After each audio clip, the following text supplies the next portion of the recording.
কাক ভরে ওঠে ঘরের কাজ, রান্নাবান্না, তারপর সংসারের কাজ গুছিয়ে 100 দিনের কাজ। এখন সত্যিকারের পরিবর্তনটা উপলব্ধি করছেন অখ্যাত গ্রামের গৃহবধূ গঙ্গা দেবী। হুগলির অখ্যাত গ্রামের গৃহবধূ গঙ্গা রায়ের জীবন এরকম ছিল না। একসময় ভাবতেন সংসারে সাচ্ছল্য মানে ছেঁড়া কাঁথায় শুয়ে লাখ টাকার স্বপ্ন। নিত্যদিনের অনটনকে সঙ্গী করেই মুখ গুঁজে কাটিয়ে দিতেন সারাদিন। জীবনটা বদলে গেছে প্রশাসন 100 দিনের কাজে নাম লিখিয়ে দেওয়ার পর। এখন অনেকটাই স্বাবলম্বী সিঙ্গুর ব্লকের নসিবপুর গ্রাম পঞ্চায়েতের গঙ্গা দেবী। ছাগল গরু বোঝাই করে রান্না ফান্না করে আমরা খুবই করি, দিন আনা দিন খাওয়া।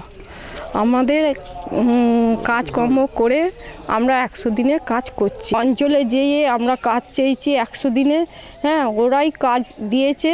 100 দিনের বেশি যদি 200 দিন যদি কাজটা যদি হয়, কি সপ্তাহে সপ্তাহে যদি পয়সাটা পাই, আমাদের আরও উন্নতি হবে। গঙ্গা দেবীর মতো আজ স্বপ্ন দেখতে শিখেছেন গ্রামের চঞ্চলা, মীরা বা রীতা, আরও অনেকে। নসিবপুরের সুন্দরপুর গ্রামের এই গৃহবধূরা একসময় ঘরবন্দি থেকেই দিন কাটাতেন। নতুন সরকারের উদ্যোগে এলাকায় 100 দিনের কাজ অনেকটাই বদলে দিয়েছে এই গৃহবধূদের। গ্রামের রাস্তাঘাট, পুকুর সংস্কার সহ এলাকার সামগ্রিক উন্নয়নের অংশীদার হওয়ার পাশাপাশি নিজেদের আর্থিক সংস্থানও হবে, এই চিন্তাধারায় গ্রামীণ এই গৃহবধূরা ঘরের বাইরে এসে শুরু করেছেন 100 দিনের কাজ। আমাদের সংসারে তো আমরা খুবই গরিব, স্বামীর অবস্থা খুবই খারাপ, পা ভাঙা, এবার আমি না খাটলে খেতে পাই না। এবার আমাদের রোজটা খুবই কম। আমরা চাই যে আরও আমাদের মানে 100 দিন হচ্ছে মানে যেন 200 দিন যেন কাজটা আমরা পেলে আমরা মানে সংসারটা গুছাতে পারি। ভালোবেসে ফেলেছি এই কাজটাকে, না আমরা আগে জানতাম না যে কি কাজ, তো এখন আমরা করে করে আমরা অভ্যস্ত হয়ে যাচ্ছি, তো আমাদের খুব ভালো লাগে। ভালোই লাগছে, আমাদের খুবই ভালো লাগছে। বা আমরা ফাঁকে বেরোতাম না, এরকম সরকার এরকম কাজটা দিয়েছে, আমরা বাড়িতে বসে থাকতাম, একার উপায় তো চলতো না। এবার এই কাজ করে খুবই ভালো লাগছে। অতীতে গ্রামে 100 দিনের কাজে বাইরে থেকে কর্মী এলেও বর্তমানে এই গৃহবধূরাই প্রকল্পের প্রধান শক্তি। কেবলমাত্র আর্থিক সংস্থানই নয়, প্রকল্পের কাজে এসে প্রয়োজনের তাগিদে আজ তারা স্বাক্ষর হয়েছেন।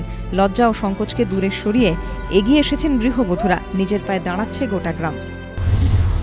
আমরা বিভিন্ন সময় যে আমরা গ্রাম সংসদ করি, আমরা গ্রাম সংসদে 100 দিনের কাজের ব্যাপারে বিস্তারিত আলোচনা করি। সেক্ষেত্রে বাড়ির মহিলা, আমাদের এখানকে তো দুস্থ এলাকা, এখানে তো প্রতিটা ফ্যামিলি চাষের উপর বেশিরভাগ নির্ভরশীল। যেহেতু এটা একটা সরকারি প্রকল্প, সেই জন্যে এই প্রকল্পে তারা এগিয়ে এসেছে। এরা পঞ্চায়েতের কাজ ছাড়া কিন্তু আদার্স বাইরে অন্য কোনো কাজ করে না। বাড়ির হাতাখুন্তির কাজ শেষ করে গ্রামের গৃহবধূরা ধরেন ঝুড়ি কোদাল, যাদের কর্মক্ষমতায় একটু একটু করে সেজে উঠছে গোটা গ্রাম। 100 দিনের কাজে এই গৃহবধূদের শক্তিতেই এগিয়ে চলেছে উন্নয়ন, নারী শক্তিতেই ভরসা রাখছে নসিবপুর।